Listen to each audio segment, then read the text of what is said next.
Hi, my name is Sarah, and today I'm going to be talking to you a little bit about Doctors Without Borders and why they need necessary funding. Imagine living in a world without the ability to go get the necessary medical treatment that you need. Say you suddenly get a fever, or you suddenly get a stomach ache, and you're just stuck. You're not able to go get the help that you need.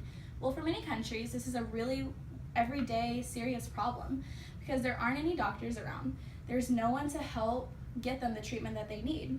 In more than 60 countries, however, Doctors Without Borders are helping to try and stop these illnesses. They save lives by providing medical treatment, giving vaccines, and educating people on stopping the spread of diseases. If everyone donated even a small portion, Doctors Without Borders would be able to reach many, many more countries and save so many more lives. According to Humanium.org, 13 million children under the age of 5 will die due to diseases that could have been prevented or treated altogether. Without your support, these third world countries will continue to suffer and be without the crucial medical assistance that they need. Today, I will talk to you about the needs that these doctors and countries have, what we can do to help, and the possible outcomes from it. All right, funding Doctors Without Borders will help allow doctors to treat life-threatening illnesses, provide vaccines, and prevent even more illnesses through education. Now, several countries are plagued with diseases that seem almost obsolete to the developed world. Many people, most of them in tropical countries, die of preventable, curable diseases such as malaria, tuberculosis, and acute respiratory infections.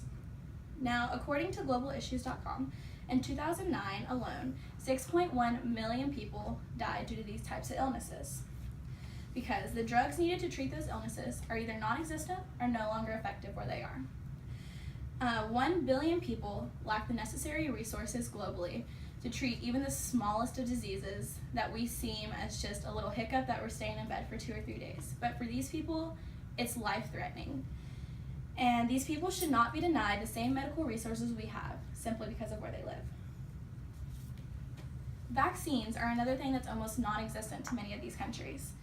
Vaccination programs have been providing the most adequate forms of public health and providing protection to the entire population when it's adequately implemented.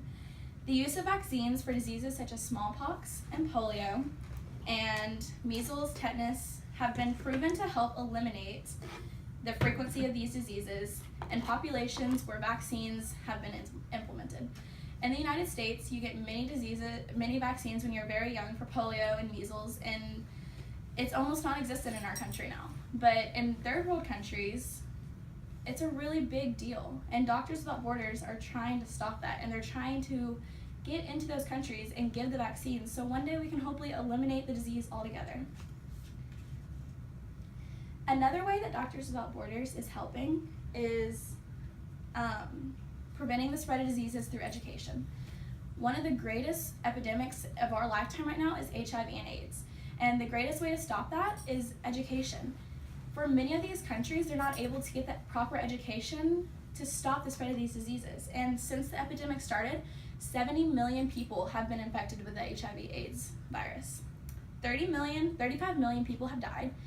And in a recent survey, in 2015 alone, 36.7 million people were living with HIV or AIDS globally.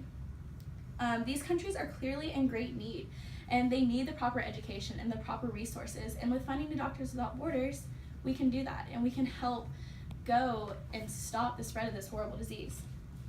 If everyone were to pitch in with Doctors Without Borders, the facilities could be even better. We could reach more lives, we could reach greater distances, and we can help stop these diseases. There's many different ways that you can try and find the money to donate, because we understand that not everyone can just get out of their income. You can do a little bit each week, maybe $5 a week, or you and a couple people can get together and set up a nonprofit. I mean, that's really shooting for the moon, but every little bit is going to help.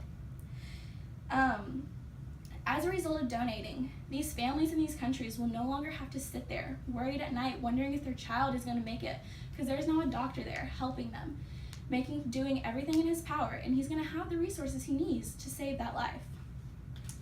With your support, we could bring much joy and healing to these countries, and families would be able to stay together, and you don't have to worry if now that your child has a cough, are they going to die because of it? Because you're going to have someone there helping you.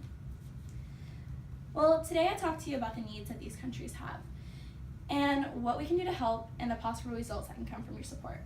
Think about all the amazing medical resources that you have. We are so lucky and so blessed to have amazing medical resources here. And when you love to give that gift to someone else, there's just the smallest donation. If everyone pitched in a little bit, we can change so many lives and we can help so many people. The website to donate is doctorswithoutborders.org. And again, even the smallest little bit helps. So does anyone have any questions? Yes. How many countries do Doctors Without Borders service? Currently they're in 60 countries, but they're trying to expand more because right now not a lot of Central American countries. It's kind of just the top part. So they're trying to get farther down. Most of Africa is, but a lot of Russia and Asia, there's not many people there. So we're trying to expand more and more. Thank you. I got a question. Yeah. Would you ever join Doctors Without Borders? I would definitely join Doctors Without Borders because I think it's an amazing organization that saves a lot of lives and it does a lot of good. Anyone I have a else? question. Okay. How long do you have to join Doctors Without Borders? Well, if you're a new recruit, you're going to be either between 6 months to a year. And if you are a specialized doctor, such as a surgeon or an anesthesiologist or an OBGYN, you can go between 3 weeks to 6 months. You're kind of more flexible on that one. Okay, thank you.